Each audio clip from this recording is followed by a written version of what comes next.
Good morning. I'm Julio Sainz, along with Mauricio Riveros. Today we'll meet Rachel Crawford, who founded Akimbo Books in the middle of the pandemic to bring unique books to Rochester. We hope you will be inspired. Celebrating leaders in Rochester's unique and vibrant business community. We'll meet entrepreneurs whose passion and perseverance have helped push through life's challenges. Join us as we share their stories and journeys to success. It's time to be inspired. Rachel, thank you very much to Be Inspired, a show that we developed to interview interesting people like you, business owners, people who are thinking outside of the box. And I know that your business is something very special, and really it's an honor to have you today. So Rachel, before we talk about your business, let's start learning who is Rachel. Yes, hi. Thank you so much for having me today. It's a pleasure. Yes, I'm Rachel. I run Akimbo Books. I went to the University of Rochester for my master's degree in English literature with a focus on translation theory. I have worked in book selling, running a bookstore, running literary programming, and varying types of editorial and editing work in addition to that. And I've had my hand in some publishing stuff as well. Wow, that's really interesting. And so what was the tipping point to say, hey, I want to create this, I want to have this business? What was that element of decision? You know, when we have entrepreneurs, there is something that is in their head and they said, oh, I really want to have that. I want to go, I'm going to pursue that dream. What happened in your case? Well, that's a great question. I actually started the LLC for Akimbo in 2016. And I knew that the startup capital to open a bookstore is a burden. It's quite a bit. And I didn't have that right out the gate. So I was working as a literary arts coordinator and a bookstore manager, essentially, and opened a bookstore from scratch, which was a dream of mine. And it served as a learning experience, doing everything from naming and branding a store and handpicking every single title that's in it. And through that learning experience, in the middle of it was the shelter in place last March. And we had to bring everything online, including the store and all the programming as well. So that meant like book clubs, authors readings, things of that nature that brings programming and literature to the public.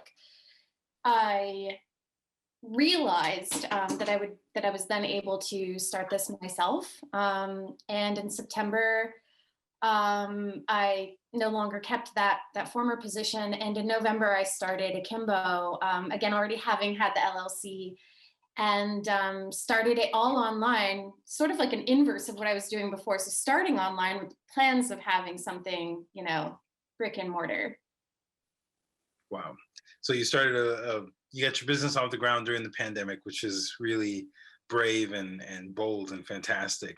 What is, did you ever have is there anyone you can say was a mentor or inspired you, maybe someone in the family, as far as the entrepreneurship side of things? As far as the entrepreneurship side of things, gosh, I hope I'm not insulting anybody. I'm not sure, but as far as the passion and also the business end of books, I would definitely say Chad Post of Open Letter, who is here in Rochester. Open Letter Books is through the University of Rochester, and Chad Post is the publisher of that press, and he was a huge influence on my relationship to literature and translation, small presses. So not your top 5 publishers, but your small presses that are putting out works that are winning awards left and right and are introducing English readers to foreign works or not. But anyway, he was a huge influence, and I owe him so much homage. So. Wow, that is wonderful. And to see the combination of your passion, your education, and also the capacity to absorb the knowledge and expertise and wisdom of others. And that is fundamental. Where do you see your business? You just started, but how do you see, what's the vision? Where are you going with your business?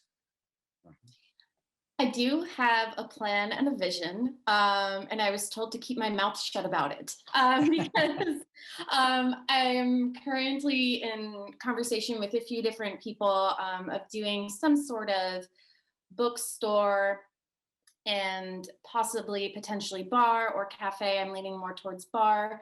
The specifics of it are to TBA. But yes, I do plan to have a brick and mortar at some point, possibly in Rochester. And I've had a few, so we've only been up and running since like really early December, but November. But I had a following from my last position, and people came with me and continued to buy books from me and discuss books with me. Even when I was between work, people were emailing me, what are you reading? What's hot? What do I want? And I specialize in book recommendations. So for me, the conversation is so integral to what I do. On my website, on the order form, it says better than an algorithm for a reason. I want to know what you like, what your favorite movies are, what period of art you're into. And that gives me a chance not only to find something that you'll like, but maybe introduce you to something that is not on the bestsellers list, or to an author who's underrepresented, or something of that nature. And so, I miss doing that in person, right? And I can't wait to be able to do it in person. And I had like a 2 to 3 year plan, and I thought that was overly ambitious, but it looks like that will be expedited, maybe. Wow, fantastic. I hear so many interesting niches in the details of your business. Mauricio and I have interviewed like hundreds of business owners, and just, it's amazing the people who can find like a particular niche and just, so I love that tagline of better than an algorithm, because sure, I mean, it's just math. I'm the same way with music. Like I could suggest certain things for you to for music, but Apple or any of these other things will tell you what they think, and sometimes they're way off. So as far as the type of books that you carry and want to expand into carrying, you mentioned like the translations. So I didn't even know there was there's an entire business around taking foreign books and translating them and then selling them here, maybe books people haven't heard of. Yeah, so there's a whole industry dedicated to this. And again, I learned about this through Chad's courses at the University of Rochester. And so he has a blog that's called The 3% Problem. And essentially it is, I'm not sure what the statistics are now, but at the time it was that only 3% of the literature that Americans read is translated from another language, which is wild because there's so much good work out there. And so I guess you're right. There is something to be said about like the niche aspect of any genre that you love. And Rochester really, really loves music, and Rochester really, really loves film. And there are people in Rochester who really love books, as a cultural, as an intellectual device. And I want to find those people, and I want to bring them together.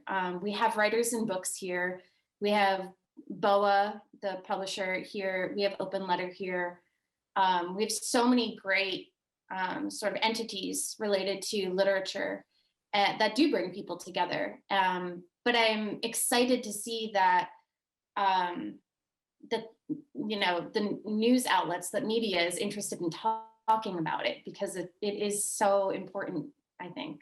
It's really fascinating to see that even though that sometimes our friends, the books, now is becoming all electronic, and people, I just love to open a book and smell, and that there is something special of touching that book. There is something special that brings the book. And going to that element, what's your take on the new generation? And this is not a generational just per se question, but I'm thinking in terms of how we ingrain that experience to the next generation of opening that real book, and it's not just a virtual thing that is somebody, even a computer reading for you. What's your take on what we should be doing as a society to really keep and reestablish that element of the value of the books? Yeah, that's a great question. It's so funny. I actually have a 15-year-old, so I can speak to this as a parent and as someone in the industry. Books aren't going anywhere. If they were, I wouldn't be doing this, obviously. But I know that they're not going anywhere.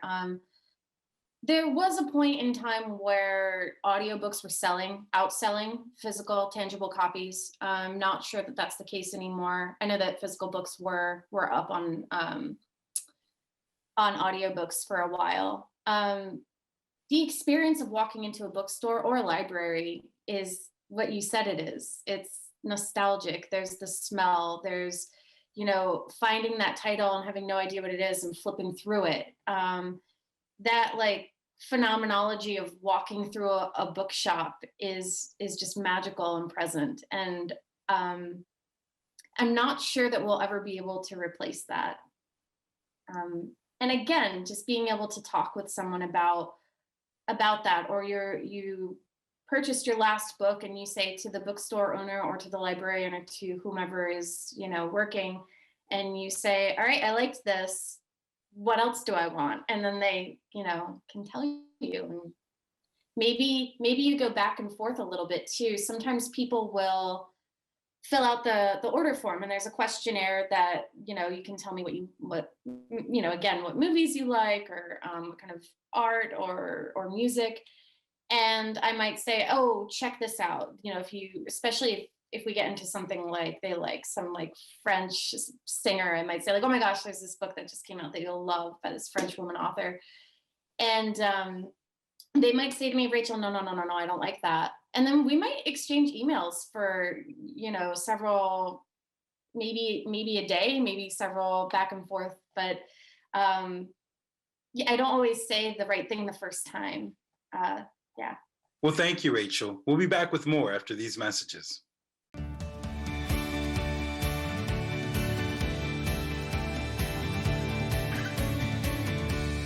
We sometimes interview folks that are, getting off the ground and everything. And time is so precious. You have so much to do, so many things. You're wearing lots of different hats. Do you have any advice for people on any kind of technology that's really helped you, particular websites or apps or programs, or just maybe it's just your routine for staying on top of things? Oh, so along with physical books, and like there's my like typewriter in the background here that I do use, as far as apps and like organizational tools, I would say that I am the person who needs those recommendations. So you guys send them to me. However, I did have a friend recommend an app that I will be using. I'm going to hit the road soon and do a little bit of field research, pre-brick and mortar research. I have a bunch of bookseller friends around the country, so I'll be traveling to a bunch of different bookstores. And to keep track of my business expenses, a good friend of mine recommended this app called Repsly. And that tracks your mileage, it tracks the places that you've been, and you can have reports. And that is very helpful for keeping track of your business expenses, especially if your trip is like part business and part play, like mine will be. So one of the most important parts in business is be able to reproduce yourself. You are an entrepreneur, you just started, but believe me or not, your business will grow and you will need to have other Rachels with the same passion, with the same vision, or at least similar vision and same passion that are working in harmony. What's your take in terms of engaging others, in terms of working with your team? Gradually, again, you will grow. What's your philosophy working with others and building those working relationships with others? Absolutely. I think the most important thing for me is integrity. Integrity, employee to employer, but also integrity with regard to your community. So inclusivity is a big one for me. Safe spaces are important to me. Those things are non-negotiable for me. So for example, even just smaller scale things, I was offered to join a craft show recently. I'm not in a position to really say no to gigs, right? I'm brand new, every day matters to me. However, I don't feel comfortable having a table with retail items that I didn't create and make myself next to a bunch of people who spent hours and hours and hours on one ring, or one wallet that they made. And so I don't want to insult people, and I will say no if I think it's the right thing to do. Definitely integrity is the most important thing to me. If I were to have a team and to hire people, those would be the sorts of questions on during an interview, much more so than, how capable are you task wise? Those things can be learned. Skills can be learned. Integrity is it's just very important to me.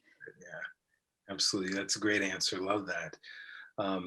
Now, as far as the business and being a small business in Rochester, we sometimes ask this of larger companies, and it's always interesting to hear from a smaller company. In your opinion, what's the environment like for a small business getting off the ground here in Rochester right now? What's it like? For me, it's very promising. There are so many people who have reached out to me to do pop-ups. The first two that I had, all of the ones that I've had scheduled so far have been people reaching out to me for the most part. Hey, Rachel, I like what you're doing. Hey, Rachel, I want to make this real for you.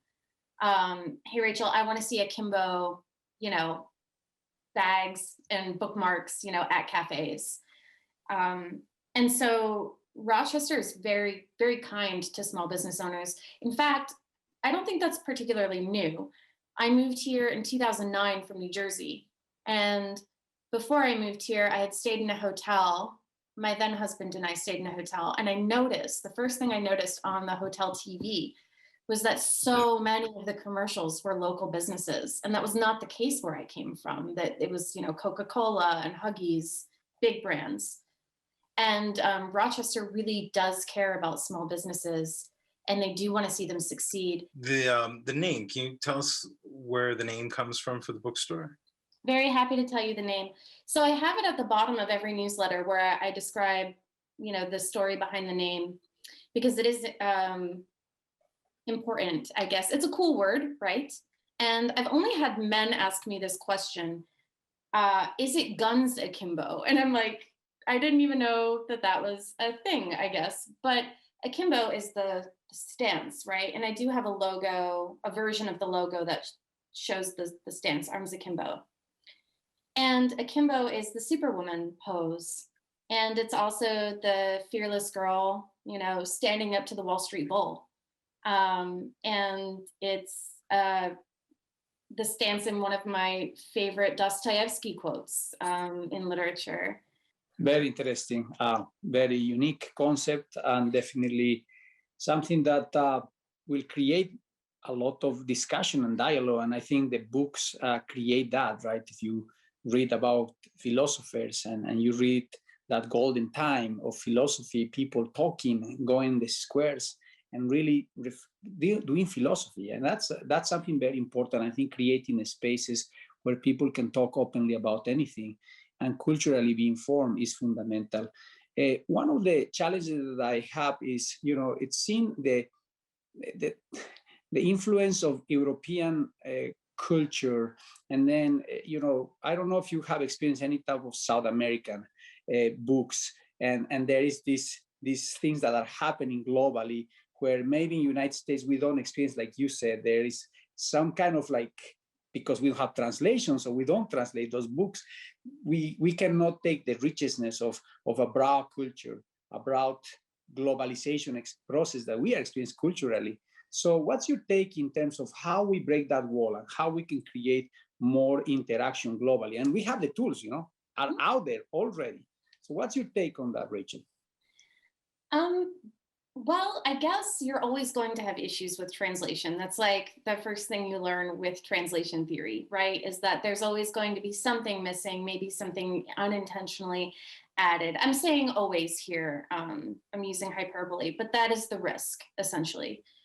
Yeah, I mean, I plan on having book clubs, on, everywhere from, also, Asian literature is huge. I always end up looking at my orders and I'm like, oh gosh, because I try to represent countries equitably, and be like, oh gosh, I have so much like Korean literature, like, and that's great because right now there's a lot of violence in Asian American communities. So hell, let's put them in people's hands and get a different a perspective and get them on bookshelves. You know, Murakami's huge. Everyone knows who Murakami is, but there's like Jose Revueltas, and there's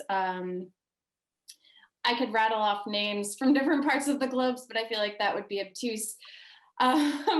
Yeah, I think there's an opportunity to, and that's like the whole thing behind Chad's project at Open Letter, the 3%, is to introduce people to these works that that they may or may not be reading. And while a publisher can create those works, it's a bookseller's job essentially to put them in people's hands. Rachel, thank you very much for being inspired, and thank you for your participation in this community, a community that has different type of backgrounds and different type of people. Thank you again, and I'm sure that more books will come, and I'm sure that we will have you in the future in our show. Thank you again. Thank you so much.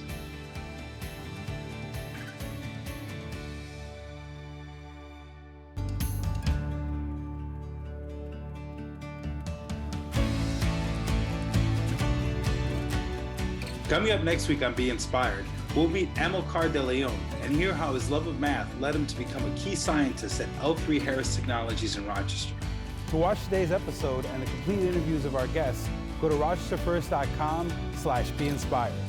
For more great talk with Rochester's entrepreneurs, listen to Bodette 97.1 Saturdays at 9 a.m. For Mauricio Riveros, I'm Julio Saenz. We'll see you next week on Be Inspired.